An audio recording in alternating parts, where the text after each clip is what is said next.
Bonjour, je remercie le réseau Stop Nucléaire de son invitation et je vous remercie de votre présence.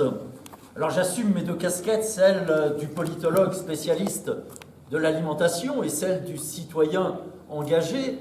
J'ai été pendant très longtemps responsable pour la France d'une toute petite ONG qui s'appelle le CETIM, le Centre Europe Tiers-Monde, dont la devise est « Il n'y a pas un monde développé et un monde sous-développé, mais un seul monde mal développé ». J'anime aujourd'hui avec d'autres l'Observatoire international de la gratuité. Et cet observatoire est avant tout un passeur, je dirais, d'expérience pour montrer ce qui fonctionne et ce qui peut parfois aussi échouer dans toutes ces expériences de gratuité du bon usage. Alors les objecteurs de croissance, les antiproductivistes, les écologistes, peu importe le vocabulaire, ne sont ni des durs à jouir, ni des professeurs foldingues qui se complairaient dans l'annonce de la fin imminente du monde. Nous disons pourtant qu'il faut en finir avec la fable du développement durable. Le développement durable... Non, il va baisser. Le développement durable, là je chuchote, hein. Le développement durable, c'est au mieux comment polluer un peu moins pour pouvoir polluer plus longtemps. Le capitalisme était, il y a encore 20 ans, climato-sceptique, voire négationniste. Il était un peu honteux. Oui, c'est vrai, on a bousillé la planète, mais promis, juré, on ne le fera plus.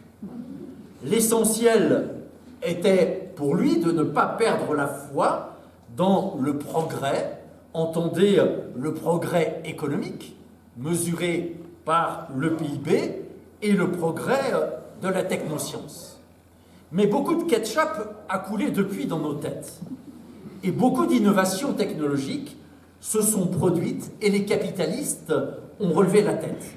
Les vrais écolos, ce seraient eux. Il n'y aurait pas plus écolo que Davos, pas plus écolo que le MEDEF, pas plus écolo que la voiture électrique et que le nucléaire. Ils parlent aujourd'hui beaucoup moins de développement durable, mais beaucoup plus de croissance propre. Leur nouvelle profession de foi, car il s'agit bien d'une nouvelle religion avec ses grands prêtres, les économistes, les publicitaires, avec ses dogmes, le culte de la croissance et du progrès, avec ses pénitences comme la taxe carbone, avec également ses actions de grâce comme la compensation carbone. Je disais donc, cette profession de foi de ces nouveaux convertis tient dans une formule: un peu de croissance pollue, mais beaucoup de croissance dépollue. On peut en rire, mais alors, il faut en rire de façon jaune, car cette fable inverse la charge de la culpabilité.